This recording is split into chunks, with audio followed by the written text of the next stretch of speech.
Bonjour, aujourd'hui c'est le 28 juillet, bienvenue à notre méditation. Je voudrais lire dans Proverbes chapitre 14, verset 15. « Celui qui manque d'expérience croit tout ce qu'on dit, mais l'homme avisé est attentif à ses pas. » Certains pensent que d'être chrétien, c'est de croire à tout, de n'avoir aucune intelligence ni aucune réflexion. Mais c'est pas cela que nous trouvons dans ce texte de Proverbes chapitre 14. Et si nous lisons aussi le chapitre 14 verset 18, la folie, voilà ce qui hérite ceux qui manquent d'expérience. Mais la connaissance est la couronne des gens réfléchis. Donc les Écritures nous encouragent aussi à la réflexion. D'ailleurs, le Saint-Esprit remplit notre cœur d'intelligence pour que nous puissions penser et réfléchir comme le Christ. Nous pouvons avoir tout à fait une foi intelligente. Bien sûr, nous devons croire au surnaturel, n'est-ce pas? De croire, par exemple, que le Christ est né de Marie quand elle était vierge, qu'il a été conçu dans le ventre d'une vierge. Il faut de la foi, mais il faut aussi de la foi pour croire que Dieu a créé l'univers.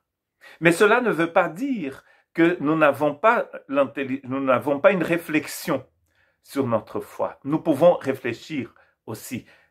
Bien sûr que le salut, la grâce, l'amour de Dieu, toutes ces choses nous sont données, nous avons une compréhension de ces choses par la foi. Et sans la foi dans le surnaturel de Dieu, nous ne pouvons pas croire à toutes ces choses-là. Aussitôt, les frères firent partie de nuit Paul et Silas pour Bérée. Dès leur arrivée, ils entrèrent dans la synagogue des Juifs. Ces derniers avaient les sentiments les plus nobles que ceux de Thessalonique. Ils accueillirent la parole avec beaucoup d'empressement et examinèrent chaque jour les Écritures pour voir si ce que l'on disait était exact. Bien sûr, la réflexion dont on parle ici, c'est une réflexion autour même de la révélation reçue de la part qui nous a été donnée de la part du Seigneur. Comme ces chrétiens de Bérée, ceux qui portaient le béret. Non, ils venaient de Bérée, une ville. Et les gens de cette ville, dans cette synagogue, dont des Juifs, quand Paul leur parlait, ils allaient examiner dans l'Ancien Testament, dans leur synagogue, pour voir si ce que Paul disait était en accord avec les Écritures. Nous parlons ici d'une foi réfléchie, une foi que nous allons donc nourrir avec la parole de Dieu. Vous entendez quelque chose, vous écoutez d'ailleurs ce message ici sur notre chaîne YouTube, sur une radio, et vous allez vérifier, n'est-ce pas? Si ces textes sont exacts, c'est exactement ce que ce texte disent. Nous pouvons avoir une foi réfléchie, bien sûr. Nous sommes en train de parler, d'aller chercher dans la parole de Dieu, dans les Écritures, parce qu'il s'agit bien sûr ici du surnaturel de Dieu. Bien-aimés, ne vous fiez pas à tous les esprits, mais mettez les esprits à l'épreuve pour savoir s'ils sont de Dieu.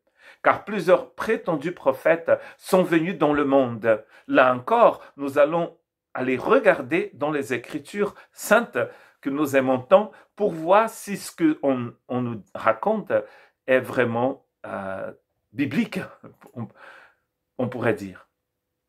Les membres de l'Église de la Galatie, en fait, ils étaient très naïfs. Et donc, quand ils ont entendu de la part des docteurs, de soi-disant docteurs qui sont venus dans leur région et qui prêchaient un autre évangile, ils ont cru. Comme dit Paul quand il écrit à cette église de la Galatie, dans la lettre Galate, il dit que c'est comme si vous étiez ensorcelés. S'il avait un genre d'esprit mauvais qui était sur eux, et ils ont passé de l'évangile de la grâce à l'évangile de la religion. Et ça, c'est très grave. Pourquoi? Parce qu'ils ne sont pas allés vérifier si c'était vraiment exact ce qu'on leur disait. Si c'était exactement ça. Voici que je vous envoie, nous dit Jésus dans Matthieu 10, 16, comme des brebis au milieu des loups. Soyez donc prudents comme les serpents et purs comme les colombes. Nous n'avons pas à être des serpents, mais prudents comme des serpents. N'est-ce pas? Purs comme des colombes, mais prudents. Nous pouvons être purs tout en restant prudents. Et nous n'allons pas avaler tout ce qu'on nous raconte. En ce qui concerne la foi, mais aussi en ce qui concerne tout ce qui se passe dans le monde. Comme disaient certaines personnes, parfois mettent des photos sur leur Facebook, une photo de Napoléon Bonaparte où c'est écrit « Ne croyez pas tout ce que vous trouvez sur Facebook, même s'il y a une photo qui est attachée au texte. » On sait bien que Napoléon Bonaparte n'aurait jamais dit ça, parce que Internet n'existait pas à son époque. Donc vous voyez, nous sommes trop naïfs parfois. Les gens nous disent oui, comme disent les Écritures, mais est-ce que les Écritures disent vraiment ce que ces gens sont en train de citer?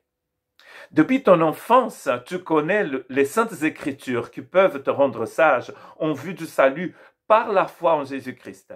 Toute l'Écriture est inspirée de Dieu et utile pour enseigner, pour convaincre, pour corriger, pour instruire dans la justice, afin que l'homme de Dieu soit formé et équipé pour toute œuvre bonne. Vous êtes disciples du Christ, vous aimez le Seigneur, vous croyez qu'il est né ici sur cette planète, fils de Dieu, alpha, oméga. Croyez-vous vraiment au Seigneur Jésus? Mais laissez ce Christ vivant vous inspirer, vous aider, vous conduire dans cette vie. Et n'oubliez pas de lire la parole de Dieu aujourd'hui. Que Dieu vous bénisse.